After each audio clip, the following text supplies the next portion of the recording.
Ladies and gentlemen, welcome to our first video of our lecture series concerning the topics of brain and movement sciences and neurology. I'm Armin, a founding member of CoVital, and I will present to you today the structures of neurons and synapses and essentially the formation of neurotransmitters. Now, first of all, we take a quick look at the anatomy of a single neuron.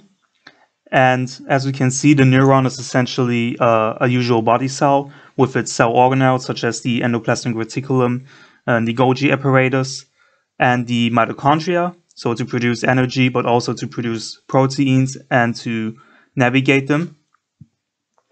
And apart from that, we see that the neuron further has structures which other body cells obviously do not possess, such as the dendritic branches, the dendrites, and an axon hillock, and essentially the axon which basically connects the neuron to either another neuron or to another muscle cell, and essentially to synapses connected to these other cells. As you can then see, if you look at the other neuron on the top right, you see synaptic terminals and the telodendria. Now, the idea of a neuron is obviously to collect signals. In this case, they are predominantly electrical signals, and these electrical signals are collected over the dendrites and the dendritic branches. And they come in form of either EPSPs or IPSPs. IPSPs are inhibitory signals, while EPSPs are excitatory signals.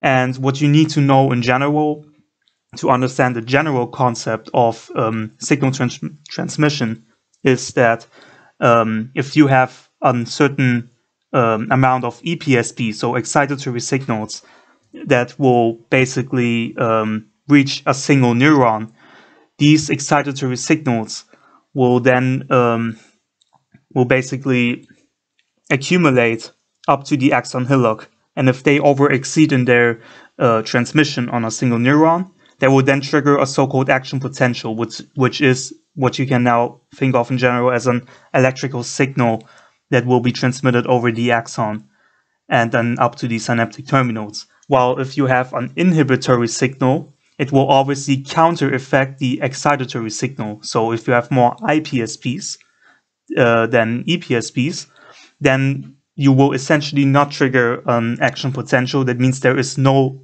signal transmission, so that signal will not be transmitted, and then there is no communication between the two neurons.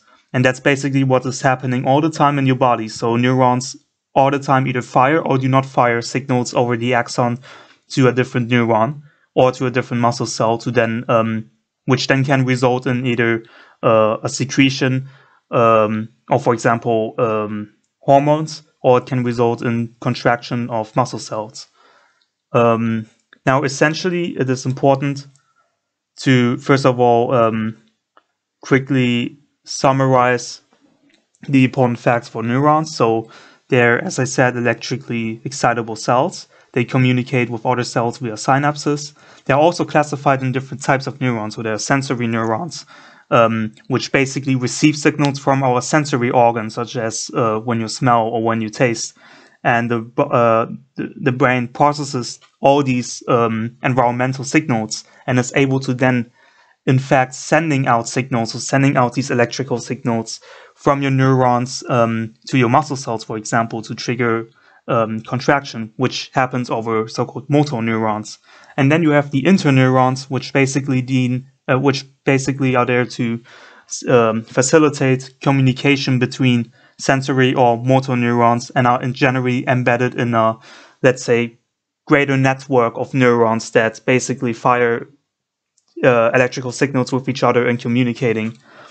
And obviously, as I said, also they receive these electrical signals in form of EPSPs, excitatory postsynaptic potentials, or inhibitory postsynaptic potentials.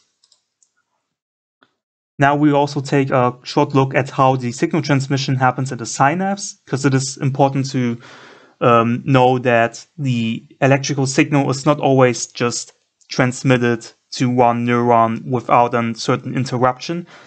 There are synapses, so-called chemical synapses, as you can see here, and in these chemical synapses, they are transforming the electrical signal into a chemical signal, and then the chemical signal again into an electrical signal. So you have the action potential that reaches the presynaptic terminal, which then triggers a depolarization of that terminal, in which case ion channels will open. So these ion channels open when there's an action potential that reaches here, and the calcium ions in this case will move into the presynapse, and then will trigger a reaction for the vesicles, which are filled with neurotransmitters. So these are essentially the chemicals that we're using in this transmission.